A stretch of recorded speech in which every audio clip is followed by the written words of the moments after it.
No, not a problem. Very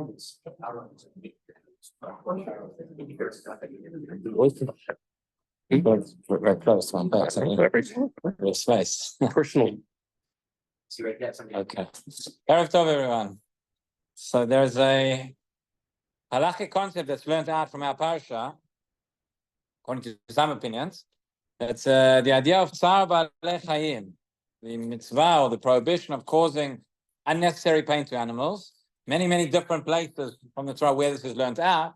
There are at least 11 different mitzvot which invoke this principle, this idea of tsar ba'alei chayim. But according to the Rambam in Moreh Nevuchim, so it's interesting that the Rambam writes this in Moreh Nevuchim and does not write this in the Mishneh Torah. There he writes something else.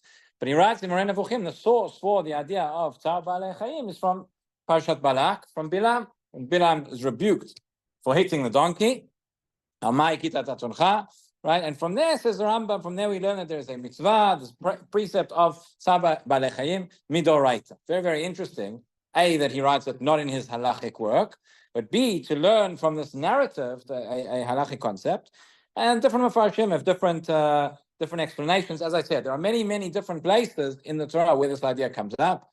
Sugya and the Gemara relating primarily to the idea of prika and teina, where you have your enemy, or you see somebody whose donkey, his animal is carrying a load and it falls over. You have to help him. You have to assist with the animal. Part of the reason there is for because of Tsar Ba'alei Chayim. The Gemara goes through whether it's Doraita, whether it's Rabbanan. According to most Mefarshim, Tsar Ba'alei Chayim is Doraita. There are those who say that it's Rabbanan. There are those who say it depends on the type of Tsar. If it's a major Tsar for the animal, that is Doraita. If it's something negligible, that is Rabbanan. There are those who say, Rav Yaakov Kamenetsky explains the Rambam. He says the difference between whether it's active or passive. He says if you are actively causing pain to an animal, that is going to be Doraita. Whereas if it's passive, if you are standing by and not removing the pain, that would be Drabanan. That's how he explains in Emet Yaakov.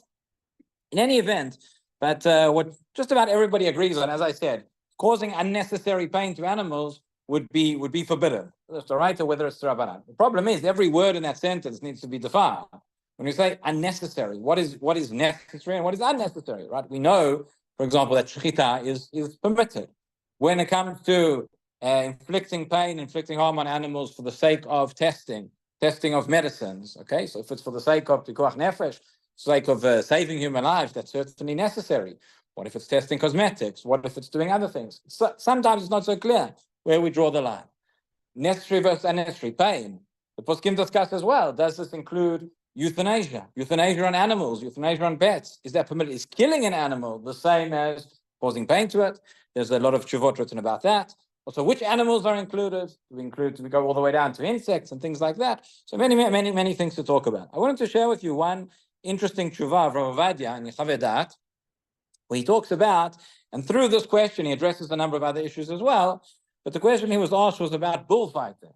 Is a Jew allowed to go and watch bullfighting? Spain's on everybody's mind at the moment.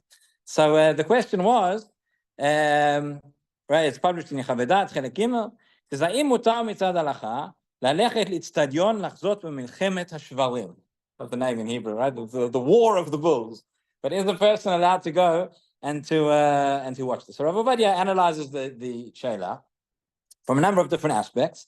The first thing he talks about, even before he gets to the idea of Tsar Ba'alei Chayim, as they say, Doraita, Drabanan, etc., but he says the following. It begins, Ein Safek. It begins, there's no doubt, okay? So it's going to be very clear. Ein Safek ki etzem inyan milchemet hashvarim ובניגוד גמור לרוח תורתנו הקדושה.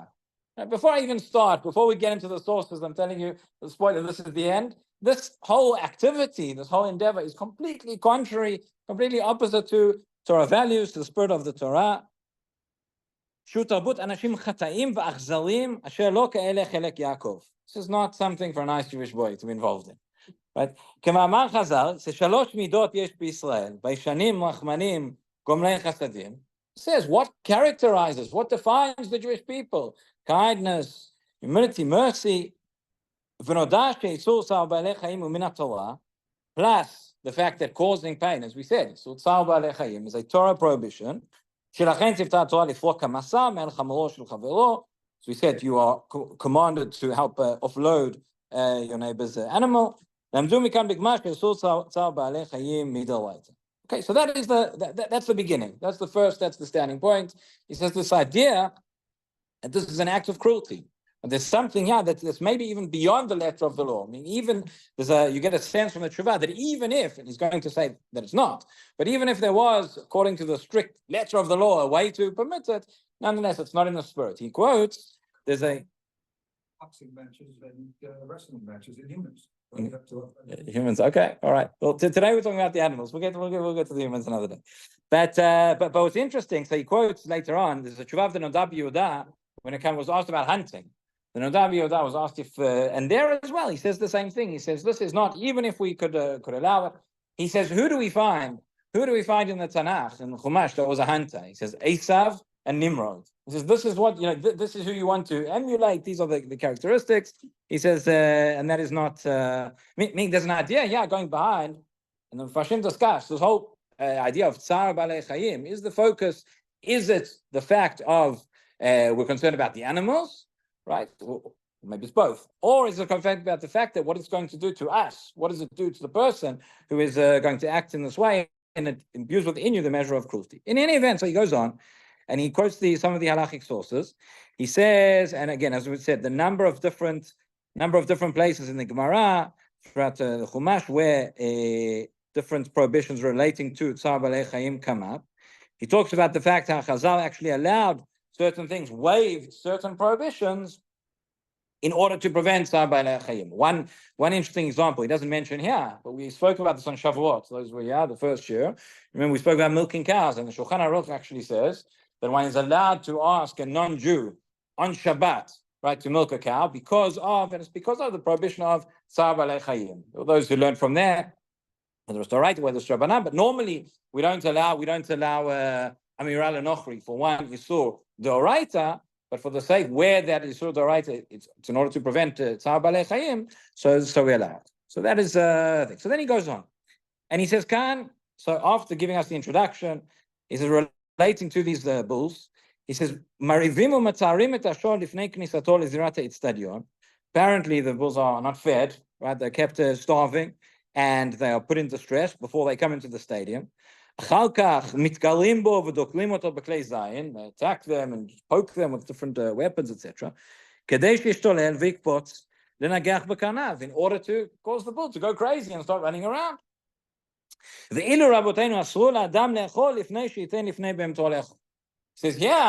terms of the bullfighting, what do? They deliberately withhold food from the animals. We all know it, we say it in the Psukim in Krachma, that one is not allowed to eat until they fed their animal first. Right? That's what Chazal taught us. That's what the Torah says. From the fact that it says Natati esev b'sarcha, leave him techa, and only afterwards it says v'achalta v'savata. And that's what we have in the Shulchan Aruch. That's what we have in the Gemara. He quotes another story in the Gemara of Rabbeinu HaKadosh that says that only the suffering that happened in his household only stopped when he was kind to the animals inside. Okay, and therefore it's pretty clear cut. He says that this is going to be forbidden. He goes back and forth. He gives some of the other sources that we've said, and then at the end says Rav Ovadia, interestingly, he says, lest you think that we're talking about, so you say you can't go to bullfighting. So any time that you have animals which are locked up for entertainment, so you might say it's the same. What about going to the zoo? What about going to the circus? What about different things where animals are kept? So he says there is a distinction.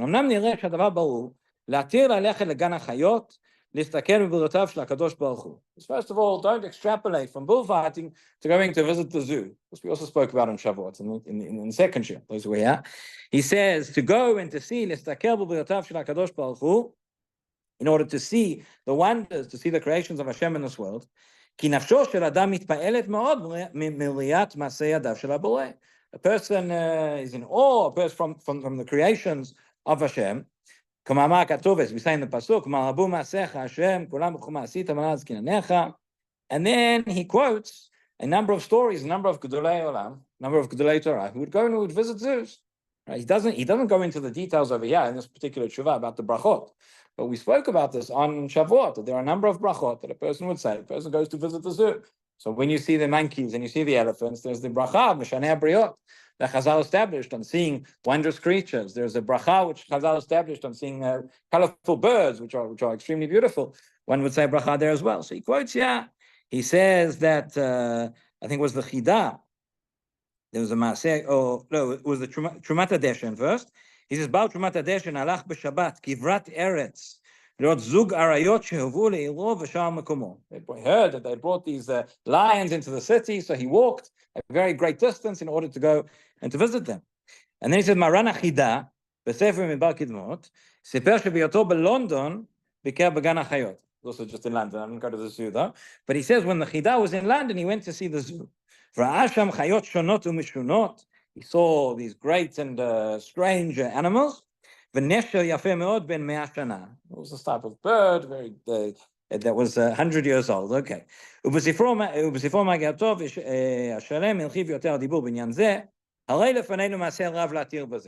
there you go. This is not like the bullfighting. You go and visit the zoo. You go and see the animals. You go and obviously the caveat to this is that they're kept in good conditions, that they're not made to suffer, etc. But he says there we have a Maaseh Rav to allow that, to go and to visit the zoo. This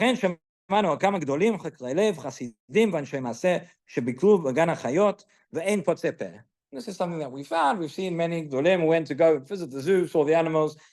Nobody had anything to say about this. So it says Rav Ovadia. Ulam, kol zeh b'istaklut bilvad. All of this is just to go and see, just to go in and to observe.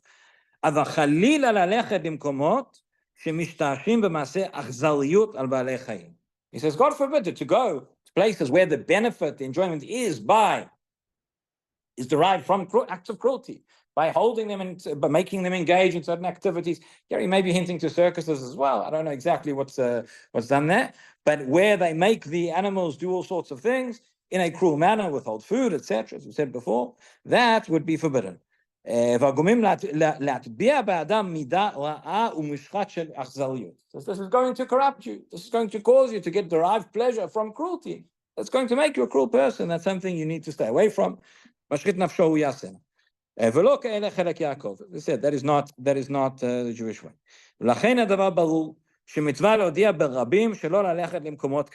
I don't know how common it is to go watching bullfights. I don't know exactly who asked the Tshuva when it was. It says Rav Ovadia, there's a mitzvah to go and to announce and to publicize that this is not an activity one should be engaged in. So all falls under the prohibition of Tzar Ba'alei Chayim. Lots of other questions that come up as well. I mentioned before in terms of animal experimentation. It's another interesting discussion which the poskim have in terms of recreation of animals. What about fishing? So there's a big discussion whether one's allowed to go fishing, right, for recreation, for pleasure, etc. Is that considered Tzar Ba'alei Chayim or not? But again, that is the bottom line seems to be that to be engaged in these kind of activities just for the sake of it, that would certainly be prohibited, and that would be an act of cruelty. Rabbi Hanania ben Akash Omer, Tzakash Baruch Hu Zakot Yisrael, Ficha Chabarim Tomat Voshnam Al Nefetz Man Tzidko Yagdir Torah Miyavdir.